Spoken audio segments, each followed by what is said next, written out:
Welcome back to another episode of Buckle Up with Simon and Brian, an ultra running conversation.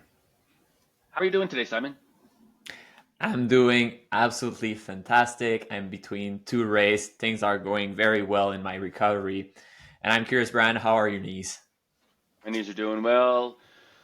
I feel like we're on the downhill slope. We got just over 2 weeks before Cocodona 250. So I'm doing a lot of the logistics planning, printing off maps and course routes, and just kind of diving deeper into that realm as opposed to running a ton of miles. So just different training right now. Um, Simon, are you flying out of the country tonight? I am flying to Fuji in Japan, so Tokyo. For Fuji 100, I'll be racing against Courtney. We'll see who's going to win the race. Wow, that's big. That's huge. You haven't done the event before, I believe. I've been to Tokyo for work, so very short trip, 2 or 3 days, but now I'm going to stay something like 5 days, which when you race for 45 hours is actually still a very short trip. But very, very excited, very much looking forward to that race. It's always been one of my, I would say, top five race. It feels like, in the US, you have Western State Hard Rock. In Europe, you have UTMB. And in Japan, you have Mount Fuji. That's the big race. That's the famous race. That's the race that draws international runner, great runner. And I'm going to be able to witness that. I'm very honored to be there. And hopefully, I'll make a good movie about it. And hey, maybe I see Courtney at the start line, but yeah, she's going to crush me for sure. That's great. Do you have any crew or pacers for this event? No, Nora won't be able to join, and I also don't really have a crew or pacer for Cocodona. When you're talking about the preparation, I think that's a good segue into our topic today, which is very much focused on crewing and pacing for ultramarathon. That's right. Our two guests are very special friends and even closer than that to us. Today we have Leanne Evans Bauer coming back on. She helped out a couple episodes ago interviewing myself. She's back. She has a ton of experience crewing, pacing, and racing. I think they're probably equal parts, if I'm not mistaken. And myself and her husband Mark um, have been doing it, the three of us, for about a decade or so. I think in 2014 is when Leanne first came out and helped us at Moab one time, or the beginnings of it. And ever since, we've kind of all kind of hung out together. We live in the same town, so we're fortunate enough to have each other as company for training runs. So we have a lot of vested in experience in the pacing crewing community. And Leanne shares just a ton of great knowledge, as always, in this space. And then our other guest is a special guest as well. Yeah, well, the other one is the best. Well, she was a finalist to be the best pacer of the year last year. It's my wife Nora. She's been supporting me on countless 100-mile attempt, most of the time solo, both doing the crew and pacing, which is asking a lot, and she does a fantastic job. Obviously, I'm always seeing that finish line, and a huge reason for that is that she's there to support me on these difficult races, support me both physically and mentally, cheering me up, making sure that I'm all right, and making sure that I keep rolling. I have experience in working with both guests on all sides of the coin as far as racing goes, between crewing, pacing, and being a participant. And they both bring out. They both just show up with a really positive attitude, and I think that just goes so far in our sport. Just being a supportive role, encouraging. Um, it could be challenging when you're out there for hours upon hours in the dark, on dirt roads in the middle of nowhere with no cell service. You're unsure of the terrain or the where your runner might be in the world. And so just having that positive experience goes just a long way in being a perfect crew person.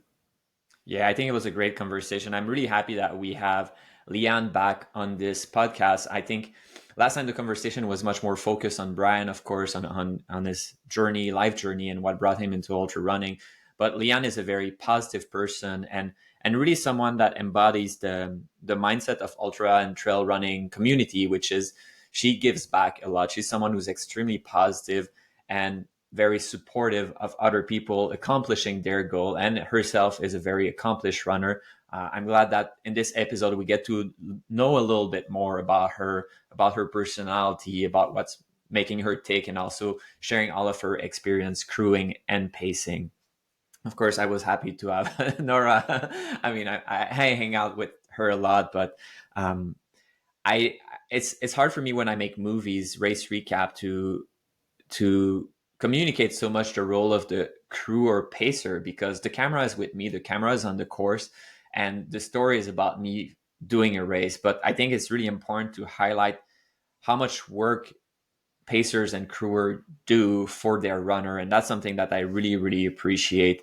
And I think this episode was a great way to understand what goes behind the hood in these races to make sure that it runs smoothly for the runner, for me, which is difficult to communicate in a movie, but in a conversation like that was great. And when Brian and I decided to do an episode about crewing, it's important to have positive crew, and then we thought about who are the most positive person around us, and Leanne and Nora was like, that's an obvious, we need to have them on this podcast and share the knowledge with you all. I hadn't seen Nora in quite some time. I bet I haven't seen Nora this year at all in 2024.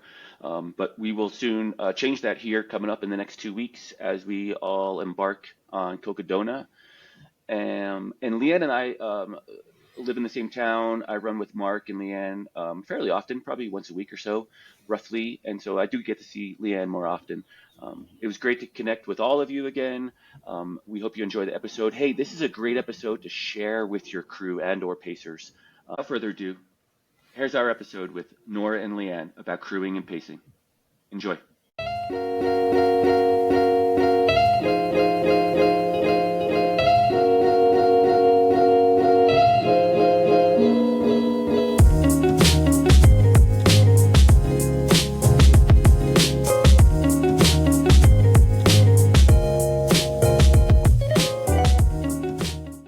Hey guys, thanks for joining us.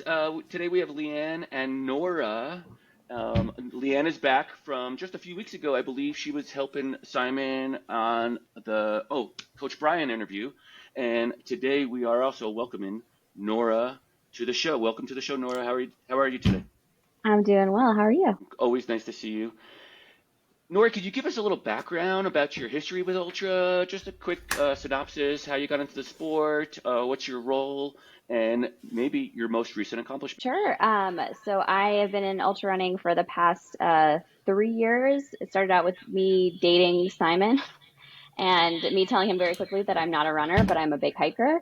But then that slowly evolved as he got into the sport, and then I thought it looked kind of cool too. So whatever's back in 2021, I embarked on my first ultra and first trail race and thought it was a blast. And ever since then, been very, very much an amateur in lower mileage ultras. But a lot of my time is spent not as the racer, but rather the crew and pacer, as Simon's been doing these back to back to back for the past few years. So it's been a great opportunity to join in, travel, hang out with friends like y'all, and enjoy the adventure together. So that said, I think, what was the other question? Did I miss anything? I mean, if I can interject, Nora is very humble. So when she means short distance, she means 100Ks, and she's Yes. done 3 ultramarathon already this year. It's mid-April, so it's almost one a month, and it was 50 mile, 100K, 100K. So it's not short distance. It's just not 100 Fair mile. enough. Yeah. And so to your question, Brian, my recent accomplishment, I just did Zion 100K last weekend, and that was beautiful and a blast and a little impromptu. Was not planning on it, signed up 2 days beforehand and had fun. Did you have a better experience than Simon did? Yeah, I think so. Good. I had my drop bag. I did not have to worry about any of my materials. I think the heat was beating down on both of us. So it was pretty brutal, and appetite, etc., was hard and challenging. But no, I think I had a little bit of a easier time than him, but it was beautiful. Yeah, I think she signed up for the race just because she didn't want to pace me. That's really my conclusion of it. She was like, I pace or I run 100K. Let's go do the 100K. Well, that's super funny because I've started to notice that Nora is racing a little bit more and maybe crewing and pacing a little bit less, which is awesome. So great job this past 100K. Nora, Thank thanks you. for being on the show. Thanks for having me. And Leanne, will you fill us in a little bit about yourself and your background and how you found yourself in the sport as well?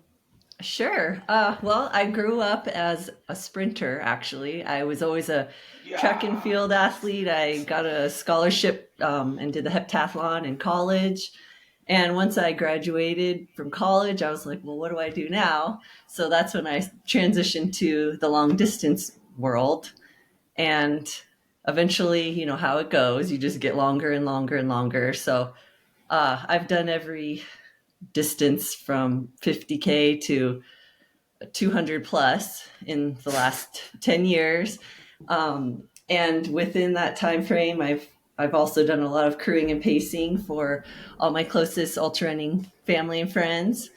And so I've played a part on both perspectives, and I just love being a part of the community however I can. So, but it's been a great ride. That's awesome. Thanks, Leanne. I appreciate that. Yeah. You know, it's interesting. I've been in the sport for about 15 years myself. I think I'm on my 15th year right now, and I have never done 100K. I just realized that after you said you've done every distance. I've never done 100K for whatever reason. I just kind of That's straddled that line.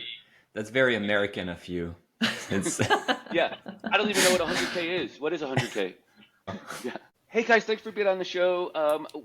I want to have a conversation about crewing and pacing, and Simon and I both know firsthand that you guys are two of the best in the space with that as well. Also having experience racing and running as being someone that needs a crew and a pacer as well. So you've seen both sides of it, the ins and outs, I guess all three sides of it really. So I just wanted to have a conversation about that and get your perspectives on it. And Simon will help us out as well, I'm sure, with some accolades as well. In your guys' experience, what do you think? What do you think a good sized crew is? I mean, I've seen people. I guess I've seen crews at Leadville. Sometimes they got 3 cars, it seems like, or the 16-passenger van. You know, who are we inviting to crew our events? Are we inviting the grandparents and are we getting the camera crews out? So for a long ultra, what do you guys think's like an ideal number of crew for an ultra event?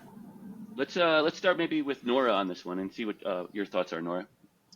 Yeah, I mean, it's a good question. It really depends. I know you state long ultra, but what kind of long ultra do you mean by that? Do you mean, is this a very accessible crewing type of long ultra where like a whole party can like stay for a long time? So I want to make sure the logistics are fairly accessible, but long ultra in general, I'd probably want for any ultra at minimum 2 people if possible. One person to be supporting, one person like playing multiple roles, and one person to be driving, and then like switching back and forth. I think that's actually like at minimum 2 is most ideal. But in terms of an actual idea for a longer, I would say about 4 people. We had a bad water, and I felt like that was actually a really nice size for like lots of personality, lots of fun, lots of different experiences, lots of helpful backgrounds, whether that was experience in ultra running or medical or coaching or a loved one and a relative to keep Simon's spirits up. But like constantly switching for driving, resting. 4 felt like a really healthy size. But curiously, on your thoughts? Yeah, I'd like to echo what you said. I think it really does depend on the race itself and if it's the runner's first ultra versus if they're experienced. I'd say for a first time ultra, it's really important for that runner to feel as supported as possible. So you might want to have 2 crews, maybe one crew for actually crewing the runners. They have their specific roles, and then you have a second crew that's independent, that crew 1 doesn't have to worry about crew 2, and crew 2 is family, friends. They're the ones floating around the course cheering on, but the crew 1 has a crew chief that makes the decisions, and they're the ones taking care of like all the needs of the runner, and they're the ones that are prepared with all the breakdown of the plan, and they can intersect, but they have their independent roles, and those are definitely decided ahead of time. But I say for like an experienced runner, 2 is great because then they can flip-flop back and forth, especially if it's a long ultra. Like for example, last summer, Mark and I ran the Tahoe 200, And we were a team of runners, and we only had 2 crew for both of us. And that was ideal because it kept everything concise. They could flip flop, and there wasn't a lot of extra things to try to manage. Yeah, I think it for me, I would really think first, like it's anywhere between 0 and probably 4, because you can finish a race without a crew, and I think that's good to remember. And that really depends how much support do you get from the race itself versus you need to kind of be self-support. Bad water, you need it to be 4 because they don't do anything for you. But race that have a lot of aid station, you could consider skipping it because it's a lot of work. Um, but it's good to have different people, because I always feel bad myself having Nora by herself and doing everything and being awake all the time. Like that's not cool. And honestly, it's more for her than for me that I feel bad. She has to do everything and she has to remember everything. So it gets very complex. Yeah, that's a great point. I think all of you bring up some really great points.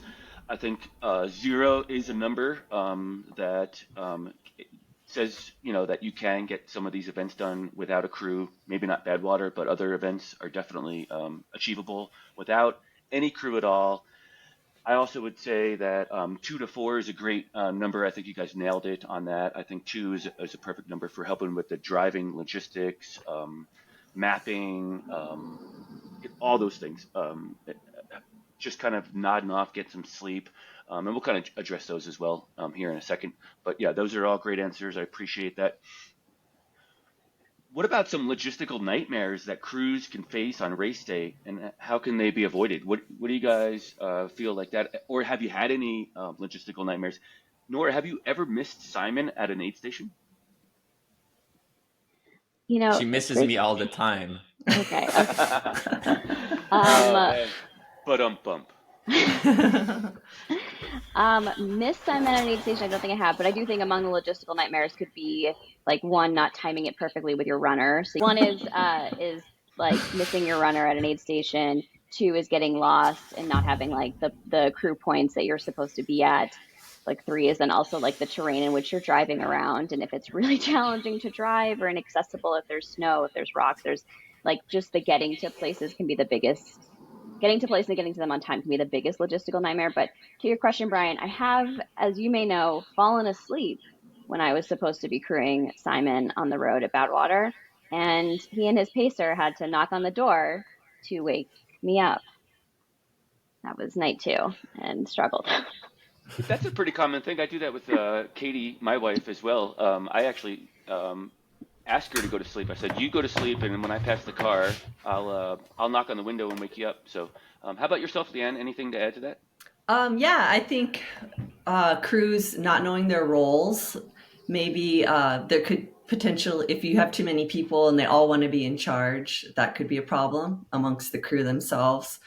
Not knowing where the aid stations are and it's really helpful if you have the chance to go out and drive the course to see where the crew or the aid stations are.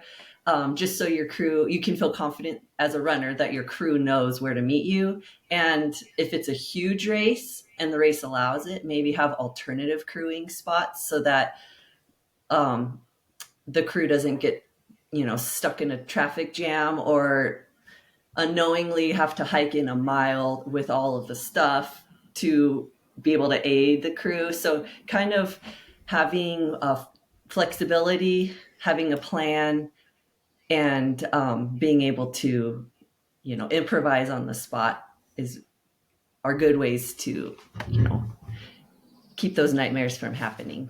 And all of those things you kind of learn as you go. A lot of crewing, it just comes from experience and knowing the runner, knowing how fast the runner is, and being able to anticipate those needs. Yeah, I'd be curious to hear some of your tips to mitigate damage, because there's things that you'll never be able to prevent. You cannot prevent having a flat tire. You cannot prevent traffic. I think the one that I'm thinking of, but I'm sure you have other ways to help, is as much as possible, as a runner, you rely on your crew to provide you gear.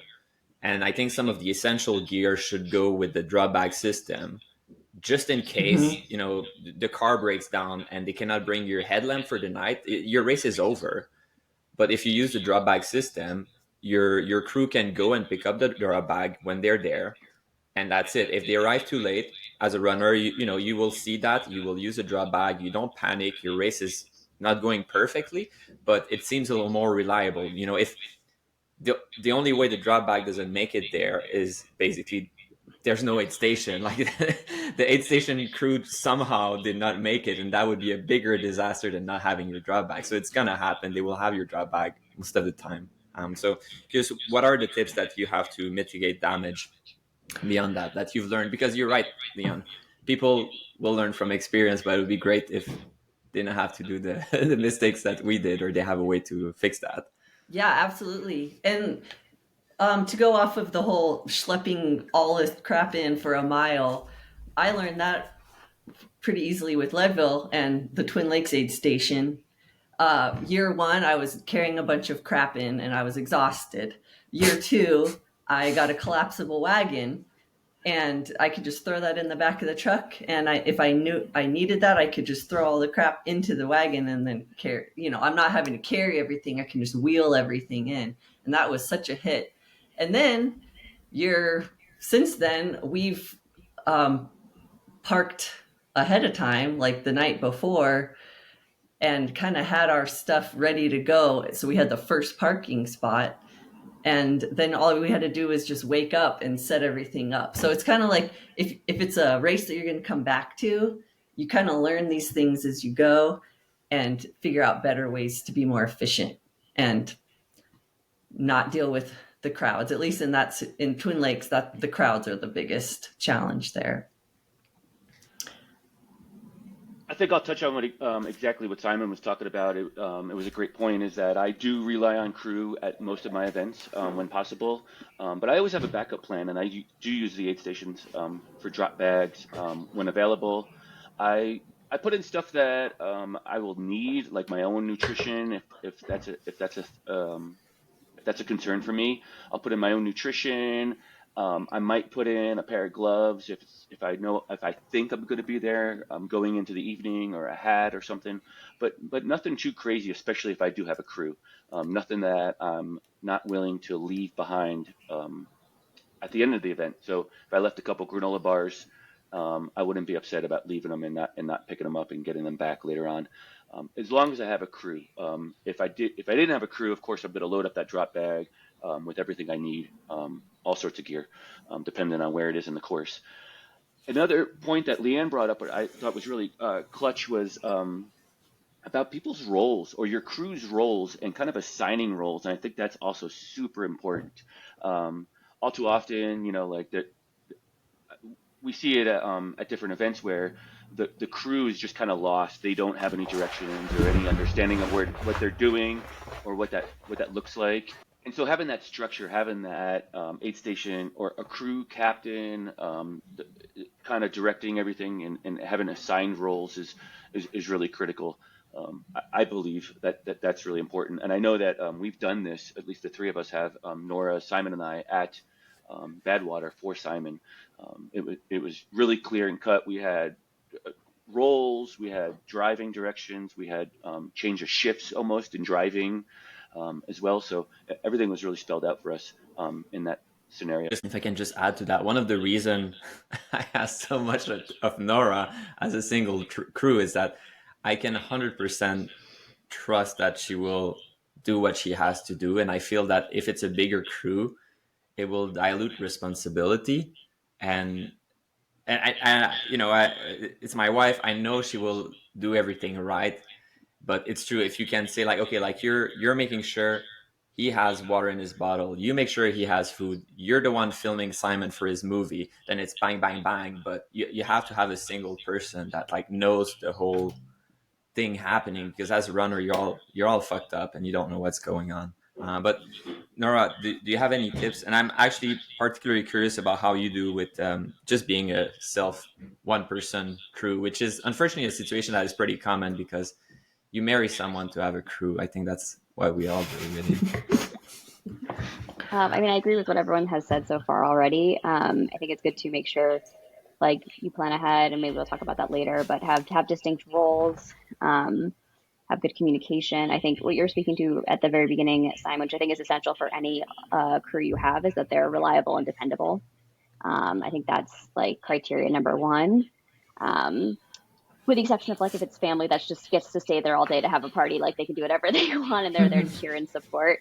But I think you like baseline, you need reliable and dependable. And I think the challenges one might face if you find yourself as a one person crew, is also being very clear with your runner. What are the expectations? Because if you are a one person crew, you need to rest. You can't stay up all night with your racer. And if you plan to crew and pace, that complicates things further. So I think as much as possible, you may be having more of a conversation of how are they being supported by the race, how are they being supported by you, to make it very clear to distinguish like the roles of crewing are actually between the race and what's at aid stations and what's in your drop bags, and what we know is support and what you can feasibly do as like a one person, one stop shop. But one of the biggest tips I would say is make friends as a crew, especially if you're a one person crew. Thank you, Brian and Leanne. You very feel very fortunate to have met both of you at Leadville back in like 2021, and making new friends is really, really helpful one to be able to better support your runner if you're an individual, but also you can learn so much. You can support also their runners. It fosters more of the community, which is so much of the mindset in the ultra running space, which is what I love most about it. So I think one of the key tips I would actually give to a one person runner outside of logistics is like find the community. And this is not an inaccessible community. People are like lovely and friendly and supportive, and you'll make lifelong friends. So do that too. Be friendly. I just felt really bad for you at Leadville. You were standing out in the rain, and we had just enough space for you in our tent. That was so nice. That was all I needed was just one little space. So thank you. I want to touch on a little bit of the roles of the crew, right? And it's sort of like maybe not a direct question, but maybe a side topic, real quick. How so let's take ourselves out of the role of the pacer or the crew at this point, and put ourselves in as the athlete, the runner, the participant, the guy that's starting, or the guy or gal that's starting on the starting line. And how are we picking these crews? And whose responsibility is it to go through the racer manual and figure out the logistics of it? Like, how does that work for you guys? Maybe Simon could start on that one for us. Yeah, I mean, that the last part of it, I think, is something that both in a race but at work and in life is kind of a critical mindset that you have to have, which is you can delegate tasks but you can never delegate accountability. So as a runner, you are definitely responsible to read the rules. You are definitely responsible for what your crew will be doing and what your crew knows. You can't just expect them to do that for you. You can ask them to help with something. You can ask your pacer to be the one supporting with navigation, but ultimately, if your pacer messes up direction, he messes up a task, but you messed up accountability. It's still your fault. So I think the selection of the crew is associated to that. You don't want to hire at work. You don't want to hire bad employees. The same thing as a runner. Don't get someone in a crew or a pacer that you don't feel comfortable can do the things. I'd rather race alone than picking someone that I just don't even know if they're going to show up. That really can mess up your race. And sure, you can be upset at that person for not showing up, but you're the one who picked them. So you need to really understand that you're not delegating the responsibility, and therefore your choice is important. Then when it comes to actually picking someone, I think it needs to be someone who knows you very well as much as possible, someone you're very close, someone you're willing to ask a huge favor. Hey, do you want to spend the weekend in the cold, in the rain, just waiting for me to show up? When I'll show up, I'll be smelly. I'll say hi for 5 minutes. I'll be kind of an asshole, and then I'll go. You need to be close to someone for that. So it's tricky, and you're also going to be in a very vulnerable state where they will get to know you very well. And I wouldn't want to have anyone see that. I think that can get ugly, and yeah, Nora has seen me in the best and the worst, and she can do that, and friends can do that too. But stranger, I would struggle. And I'd like to add to that too. When picking a crew as a runner, it could be valuable to choose someone who's done that race, or someone who also aspires to do that race in the future, both because if they've done the race, they know the course, they can empathize different with the runner in terms of different parts of the course and what might be needed. They just have that much extra layer of knowledge that could help them for you. If it's somebody that aspires to do that race in the future, they're invested a little bit more deeper, not only in you, but in learning that course, because they want to also do that, have that experience. So they're going to be wanting to learn and be a little bit more engaged in that course as well. In terms of your question about responsibility, I think it 100% relies on the runner. It falls on the runner to be organized. For instance, like I'm kind of, I make a binder. Like I keep this in the crew vehicle. This has the phone numbers of everybody who's also in the crew, or emergency phone numbers. This has directions to each of the aid stations printed out. So in case somebody loses service and can't find directions on their phone, they're printed out. This has a breakdown of every aid station and what I anticipate I might need, where the switchovers of socks should be, and all these details. It has a copy of the race manual, has a copy of my projected times coming into each aid station, just anything and everything that I know I would like to know as a crew person about a runner. Like I try to provide that to my crew. And even if if you get the chance to go to the course, drive the course with your crew chief. So they've seen everything. They know the terrain that they'll be driving on, and maybe we should use this vehicle instead. All those little things that you can sort out beforehand are super helpful to keep that crew chief calm and as stress-free as possible on the day of your race. And then you can, as the runner, feel confident that you've done everything you need to do to prepare your crew. And to echo that, you also need to take care of your crew. As the runner, if you know it's going to be a multi-day race, like provide them a place to sleep, like maybe get a VRBO or a campsite, bring snacks, do things that show your crew that you want to take care of them as well. And just that reciprocation just helps it feel more like a team, and can really pay dividends for your race. I think all that makes sense. I think the only thing I would add, because I appreciate the logistics and very specifics. And then if I'm imagining the crew as some kind of, I'm not into these movies, but Marvel, whatever, the team of superheroes. If I could pick as a runner, what would be the different superheroes? I'd love a medical person. I would love someone who is just moral support. So just the face I need when I'm in my darkest hour. That's probably more likely a maybe Simon, maybe my best friend, someone like that. Maybe my mom. Maybe for other people, if you have kids, maybe it's your kids who helps tap you into the why. So the heart of the race, the medical, and then the experienced folks. So whether to Leanne's point, they're folks that have already done the course, they're experienced ultra runners, they're coaches like Brian, they're people that really understand the intricacies and the complications, and can the best at problem solving and strategizing. And then the rest is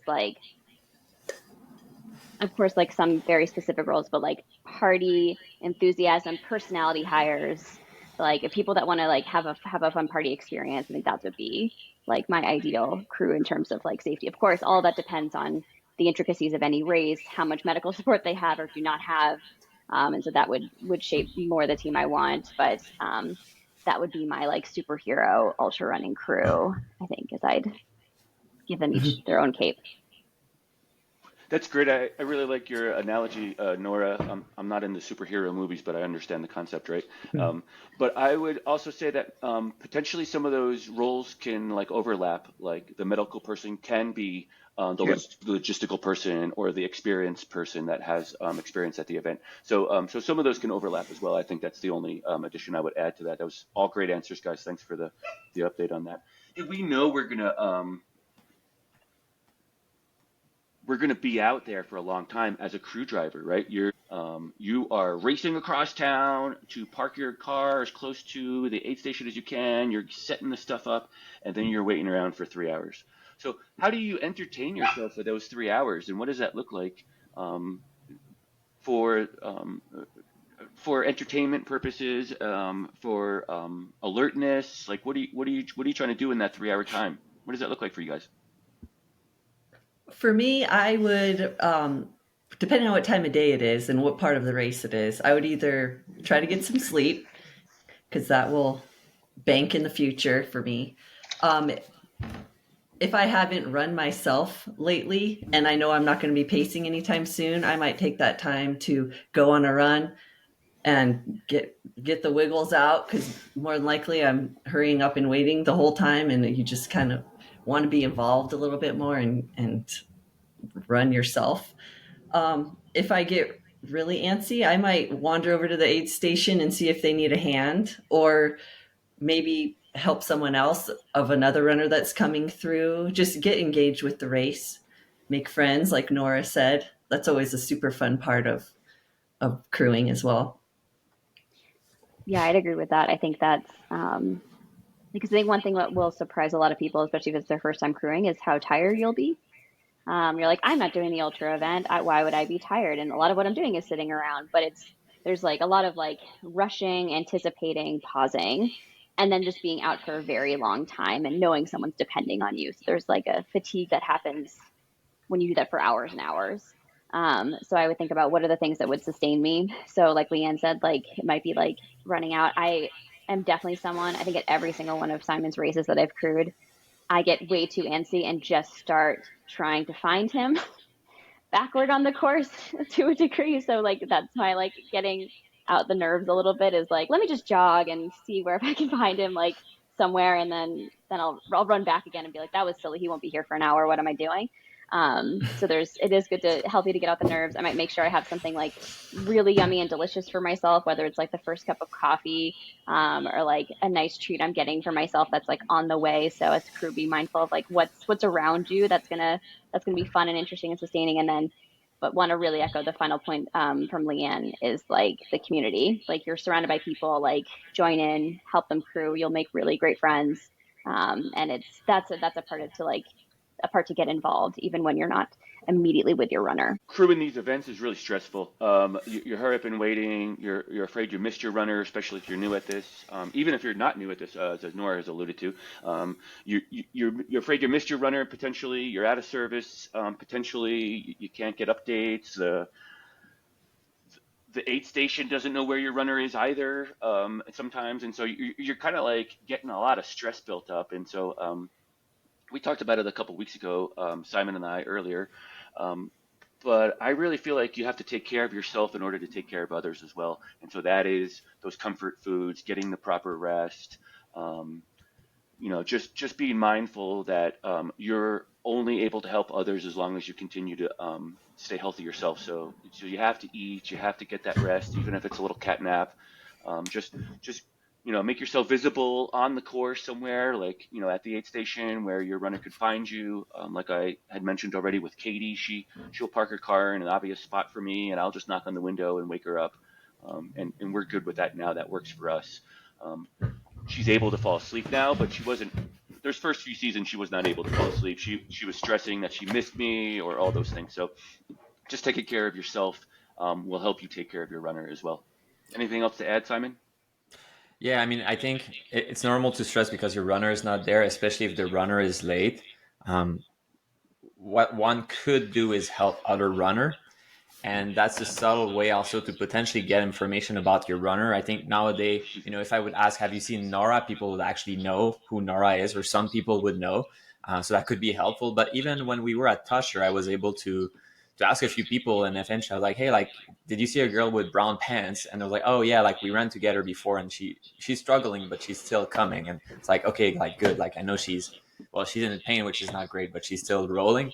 um and at the same time, especially if you're a small crew, if you help other runner, I mean, they might stick a little longer the crew to help you, or they will see, other people will see that, and you might have someone else to give you a hand and fetch some ramen noodle while you're talking to your runner. So I think that's a way to occupy yourself a little bit and meet people. I also want to go off of what Brian was talking about earlier about finding your crew. Sometimes it could be just a mass of crews, or it could be dark. And as a runner coming in, it could be really hard to find your crew, and it could waste a bunch of time. And sometimes communication could be a breakdown at that point. Some tips for that situation: this shirt that I'm wearing, if you can recognize this face, this was the crew shirt that Mark made for his whole crew on his first Leadville. And as you can see, it's bright, and everybody in the whole crew was wearing it. So it made it very easy for him to find us. And it also brought us together. It's kind of a camaraderie thing when you're all wearing the same festive shirt for somebody.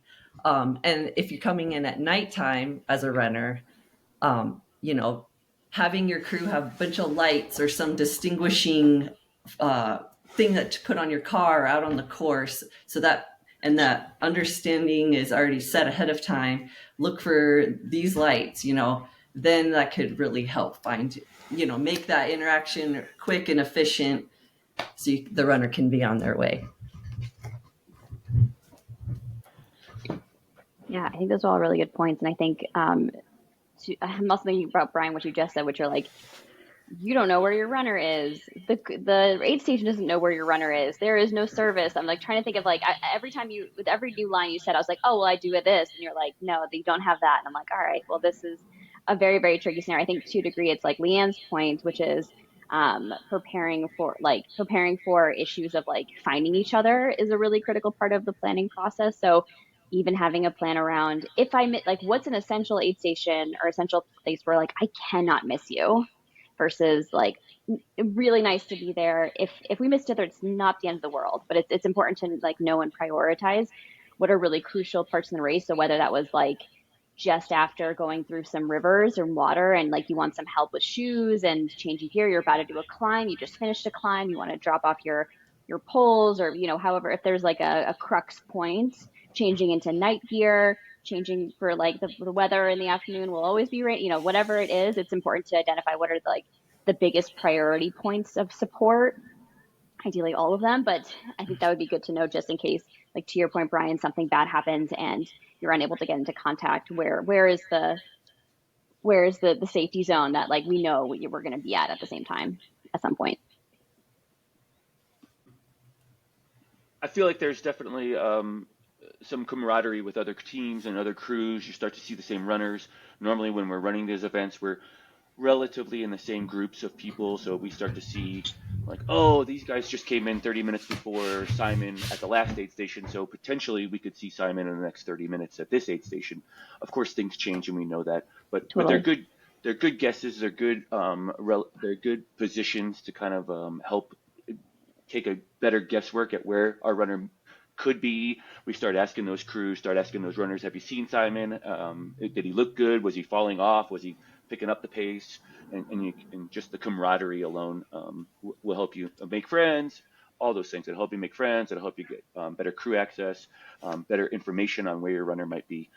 So I think those are all great points as well.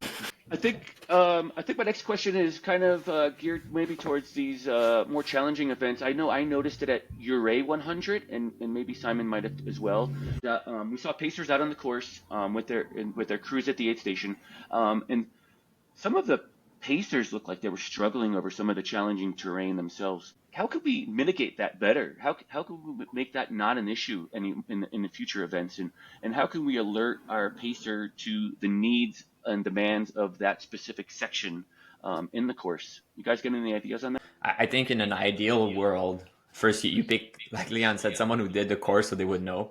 Okay, that's not the case. Let's dive like dive one below would be if they can be in the area, they can go out and do the segment they'll be pacing. That would be number two. You can't always do that.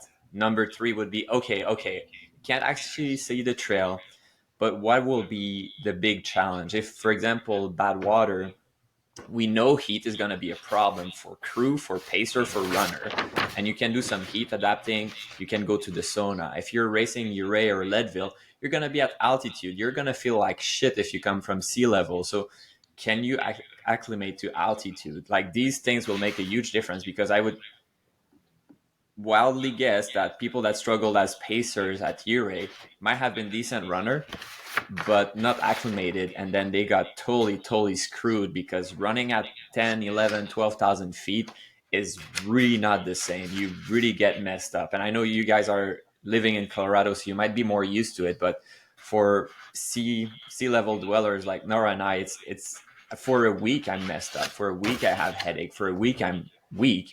And that might be what was happening. Yeah, I think as best as possible, like I, as we've been speaking to, preparation and planning and communication early on is fairly key. So with any potential pacers, you're informing them about the terrain, the elevation, the altitude, the conditions that could make this really challenging. And hopefully there's someone who's already acclimated. Hopefully there's someone who like feels very comfortable in like more of a pacing that's running, or more of a pacing that is power hiking, or what, whatever it is.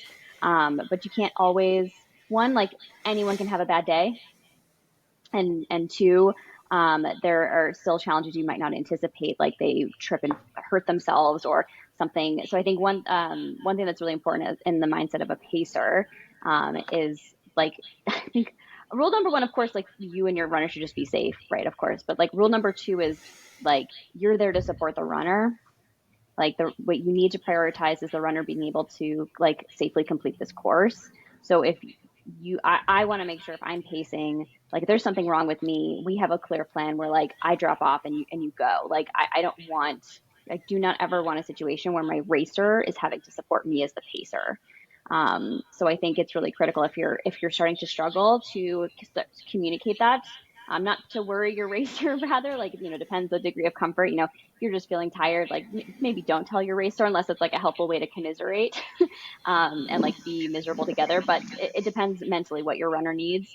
So don't necessarily burden them. But if you're like, I might need to drop this. Let's plan to prepare what it will be like for you if you don't have a pacer. So I think it's good to problem solve with your racer early if you, as a pacer, are struggling last minute in the middle of the race, so that you can sort of plan through with your runner how they're going to be able to continue forward while you drop off into the next aid station.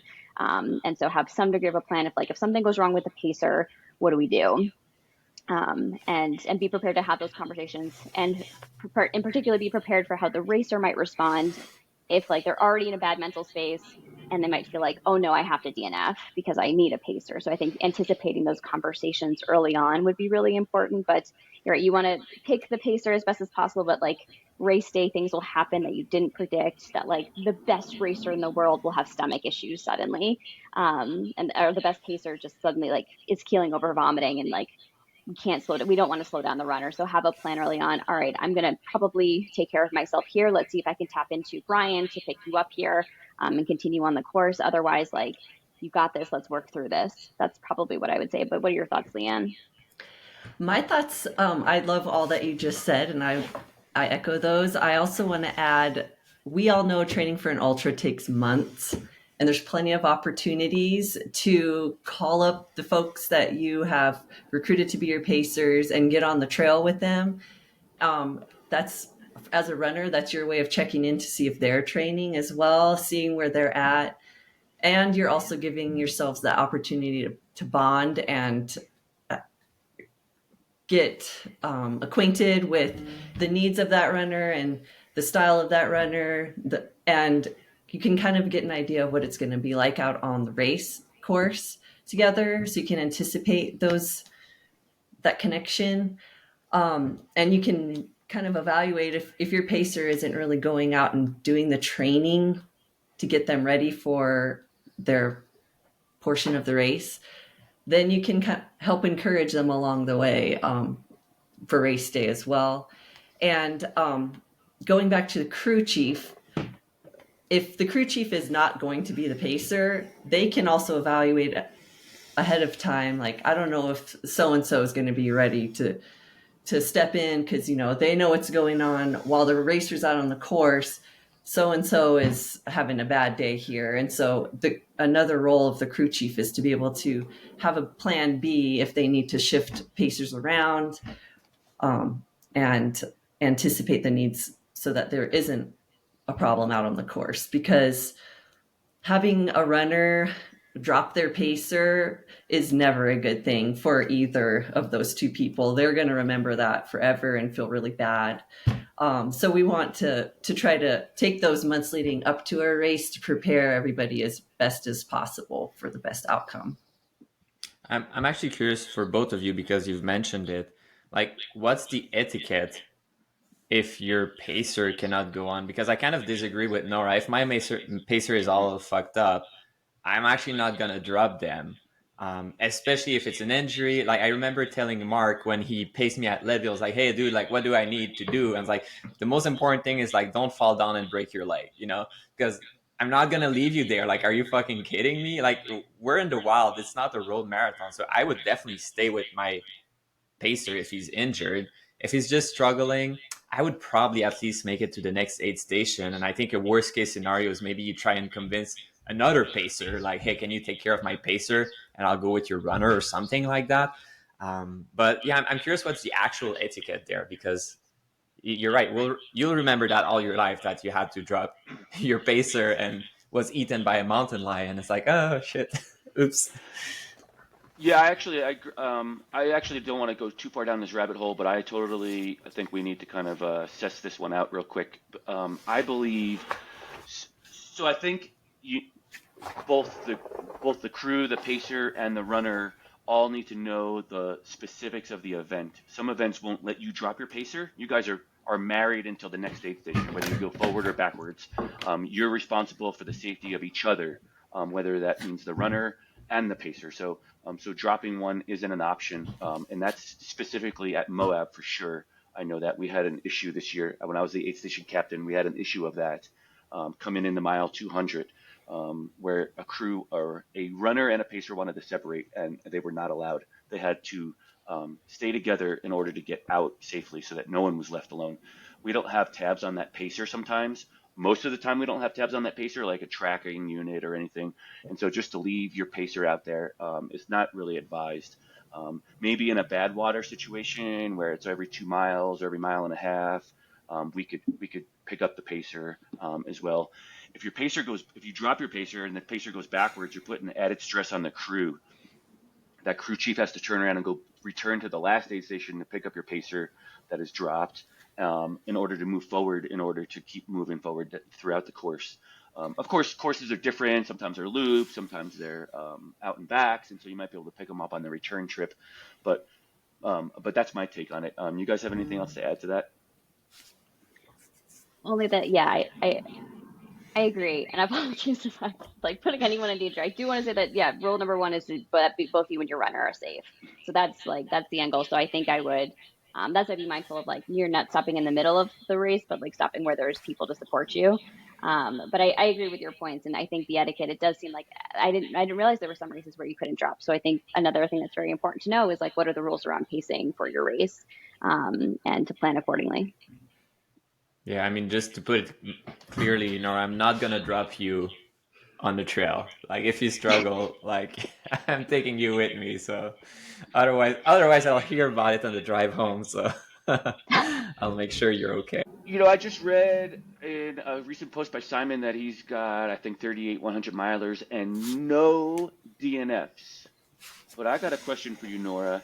Has he wanted to DNF, and how did you handle that in the middle of the event in order to get him to go forward? Um, it so That's so an what? easy answer. You just drove away? Did you just drive away? I'm curious if Simon agrees with this. I mean, I think Simon's been in really dark places, like really, right, the pain cave, whatever you want to call it. Um, and I know he's said, like, I want to just go to bed right now, like I want to, but he's never said I want to end this race, or like I need to stop. I've said that when he's helped me, but I think mostly what I've just done with him is just made sure, like, are we safe? Do we have all the things we need? Do you have the gear you need? Like, this hurts and we keep going. This hurts. This is this is hard and we keep going. I am tired. All right, do we need to pause and reassess? Do you need to take a nap? Like talking to a baby, do we need to take a nap and then like get up and keep going? But he's ask Leanne this one. This is a trickier one because Well, Simon, you can go now. yeah, I mean, if we're talking specifically about, I mean, I think it's a fast answer because I think the answer that Nora was trying to allude to, but being more wordy, so I'm doing the same right now, is like, no, Simon has never considered DNFing seriously.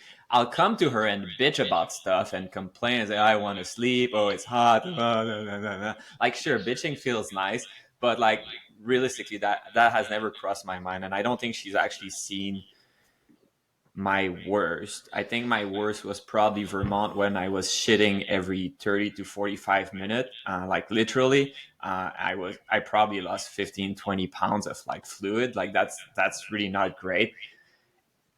Was I considering DNFing? No. I mean, I think that the real thought was more like, will I actually be able to continue? Like physically, will they pull me off the course? Good thing is that they don't weight you at that race, which is something nobody does anymore. But yeah, it never really happened. So she doesn't really have to convince me not to DNF. She has to sit and listen to me bitch though. That's therapeutic. So I really need her to listen to that and like, oh, this sucks. Last aid station, they didn't have any food and blah, blah, blah. And then I'm like, all right, love you, bye. And then I keep going. So I think the question, so it sounds like you're working through the pain and the challenge and the suffering of the event. And maybe Leanne can maybe touch on this. I'm not sure. I don't think any of us that I can recall, and I don't know for a fact, but I don't think any of us have had a person DNF for a medical reason. And basically, my question is like, where is that line drawn at? Like, how are we assessing the status of the runner's ability to move forward when they want to DNF? And so it sounds like Nora's just saying, "Hey, Simon, stop being a pussy. It's gonna hurt. It's gonna suck." But you're not medically injured. There's no medical concern here. You're just suffering, You're which just is being a expected. little bitch right now. Yes. It's just, Which yeah. is not So medical.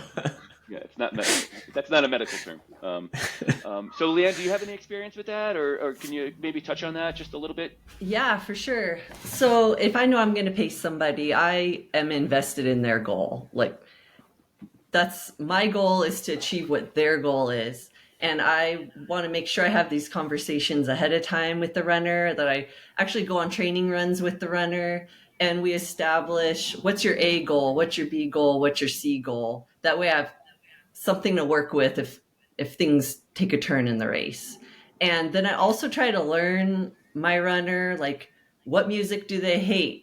Do they like talking about deep things? Does that drive them? Or do they want to just talk about surfacey things? Or do they just not like to talk at all? Like, what tools can I put in my tool belt before I even start pacing? That way I know if it does take a turn, I can try to be creative and either bring up topics that might be inspiring to them, or, the list goes on and on. If it comes to a point in the race where they are talking about wanting to DNF, I know that I can recall those goals. And if it's, for me, I need to assess if it's a legit medical, justification that this person, if they don't stop their race, they're going to screw up the rest of their season or beyond.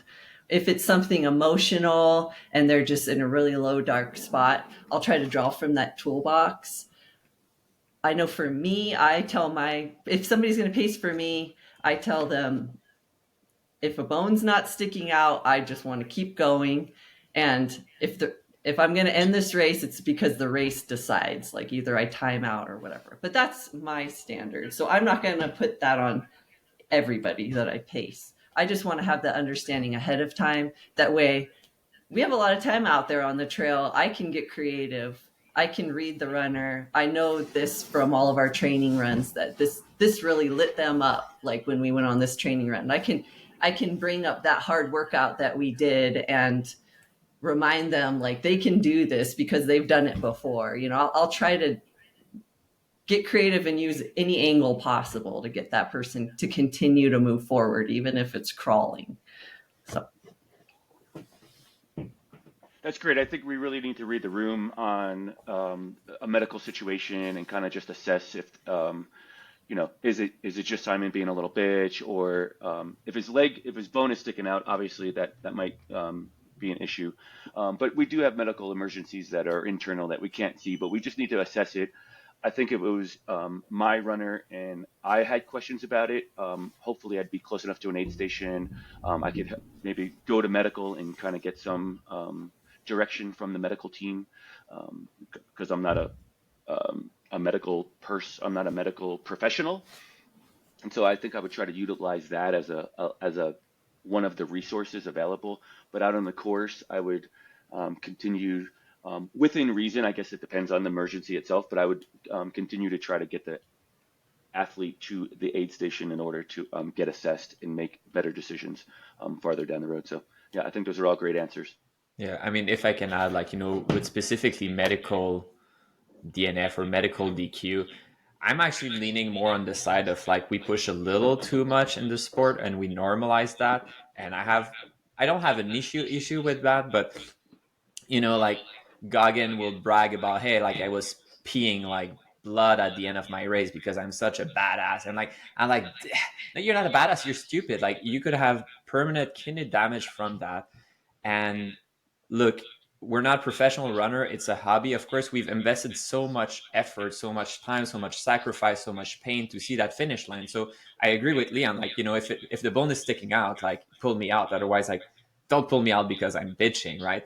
But there's a balance. And for me, yeah, you're peeing blood, like it can be a bad situation, really. Not necessarily like you might just need to drink, but you need to be careful. And I remember, I think it was Camille Heron in her last, her 6-day Lululemon thing. She was basically afterwards saying like, hey, like after 3 days, I need to have antibiotic, but she kept going. And for me, I was a little surprised because I think anytime you need an actual medical intervention, not blisters or anything like that should be an automatic medical DQ. And I understand that the runner sometimes, like Leanne, like they're badass, like they will want to push their limit. And I feel that the analogy for me is say in American football with concussion protocol. Like guys will bounce back, they just had a concussion, they pass out, they threw up, and they want to go out there because they're very driven. But for the long-term prospect of the sport and the athletes, it's good that we have a concussion protocol and say, hey, no, you need to sit this one out. You could really fuck yourself up right now. And finding ways to define what is a medical emergency and what is not is where it's tricky. Like it, and that's what you're doing, Leanne, when you're voicing like if the bone is sticking out, like, hey, like that is in fact a medical emergency. But obviously you're joking. Like if you actually broke your arm and like it's limp but the bone is not sticking out, like you might not say like, oh, that's fine, don't worry about it. That happens all the time. And I say that, and I really want, with my channel, I try to make the sport accessible and understand you don't have to be crazy to do these things, and you don't have to sacrifice your health for these things. At the same time, yeah, did I race with like a broken rib? Yeah, probably. So like I'm not the best example at doing it, but someone being able to say like, hey, Simon, this is dumb. Like I think sometimes is needed. Finding the balance is almost impossible, though. I just want to say one more thing about that I thought about.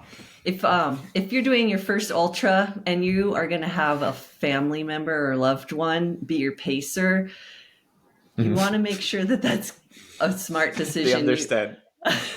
Because there's some loved ones out there that are all in and they understand like ultra running, what it takes to get to the finish line. But then there's significant others or moms, for example, that are very concerned, and they could, in a vulnerable spot that a runner could be feeling low, that family member could really be like, okay, you're out, like not really have that runner's goals in mind. They're just worried about them, which is great. we love moms, but we also need to keep things in perspective. We also want to make sure we're still married at the end of the race. So if you're going to crew your significant or pace your significant other, make sure that there's that understanding ahead of time. And because you would hate to get in a situation where, you get in an argument or somebody's, any different scenario could happen out there. You want to just make sure that if you're the runner, you choose pacers that understand your goals. And Yeah, totally. I mean, there are things that are not medical emergency that for the casual viewer, especially if it's your mom, you're puking. That's not the it's very normalized, and that you'll be fine. But yeah, I don't want my mom to see me like puking. She'll be like, "No, you can't go. Like you're not all right." Simon's like, "Hey, this is fine." And that's the bone is not sticking out situation. So totally agree with that. Hey guys, what are some final words of advice you would give to crew and pacers who are supporting their ultra marathoner? Any last thoughts? Maybe we'll do a round robin here. Maybe we'll go with Nora first. Yeah, I mean, some final tips for people that want to be a crew or pacing. There's the less glamorous stuff that we've been speaking to, which is plan logistics, have people with distinct roles. So make sure you really have all those things. But I think among the biggest tip I would say is know that you're also going to have you're having your own adventure. Being a crew, being a pacer means you're also having your own adventure, and embrace that, enjoy that. I think that's also one way that you can navigate some of the challenges that happen with crewing and pacing, whether it's fatigue or frustration or annoyed with something or oh, stressed about the car or are we going to find our runner or things aren't going well. Embrace your own adventure in this. So which means make friends, meet other crews, enjoy the race. I think one of the best things about being crew and pacers, you get to enjoy the ultra without all of the burden of the pain that your racer, your runner is experiencing. So as best as possible, embrace the adventure, which means do the things that you need to do to make sure you're sustainable. Find joy and laughter and entertainment in the ways that you will. Make connections with people. Be prepared as much as possible with as much planning that you can do as possible, and know that the day comes and it's just an adventure. So this is not a sprint for those whatever shorter distance athletes that you once both were, Leanne and Brian. This is an ultra marathon. So really, it is such a cool experience to be a crew for an ultra marathon, such an experience to be a pacer. Really enjoy the journey, enjoy the beautiful starlights, enjoy the barbecue someone's having, enjoy the new faces that are now a part of your life. My final thoughts are more from the runner's perspective.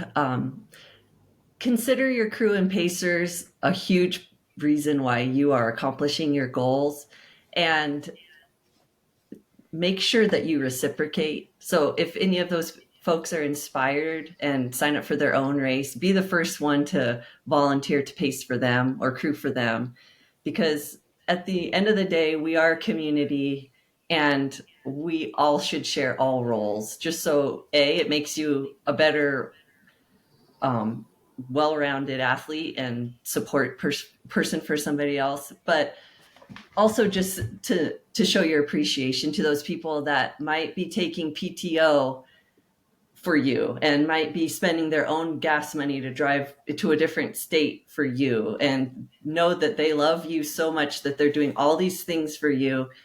And that's inspiring in itself as a runner, to know that you have such close people in your life that are willing to do this for you, and it feels just as good to give back to them.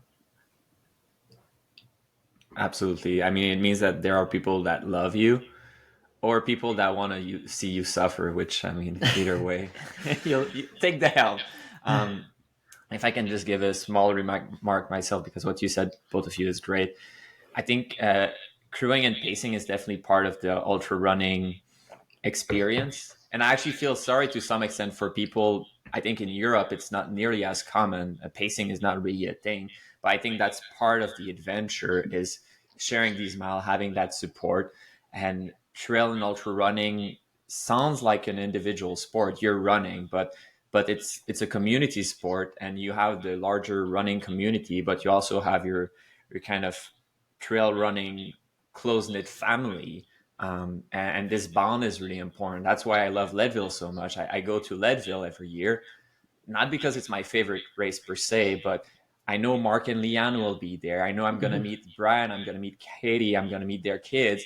And this is part of it. And sometimes you're the runner, but sometimes you're the pacer. Sometimes you're the crew.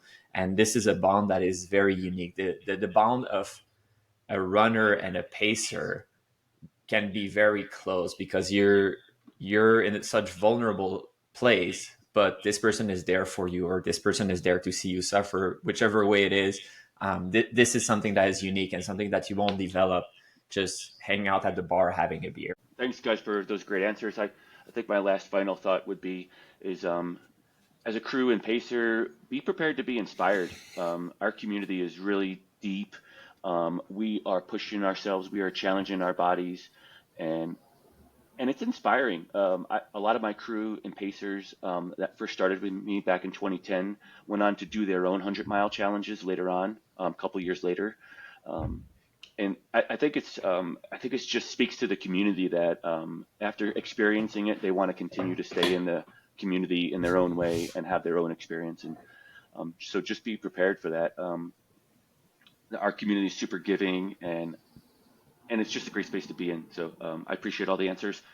I appreciate you guys coming on and taking some time to talk about crew and pacing with us. Always great to share in your experiences. And thank you. Thank you for your time. Thanks for having us on. It was fun. Yeah, thank you. I'm Simon, and that's Brian. We'd be thrilled to connect with you beyond our show. For all of your endurance coaching requirement, you can reach out to Coach Brian at altitudeendurancecoaching.com. To explore more of Simon's content, visit Running with Simon on YouTube. Don't forget to rate, like, and share our content regularly. Your support means a lot to us. Thanks.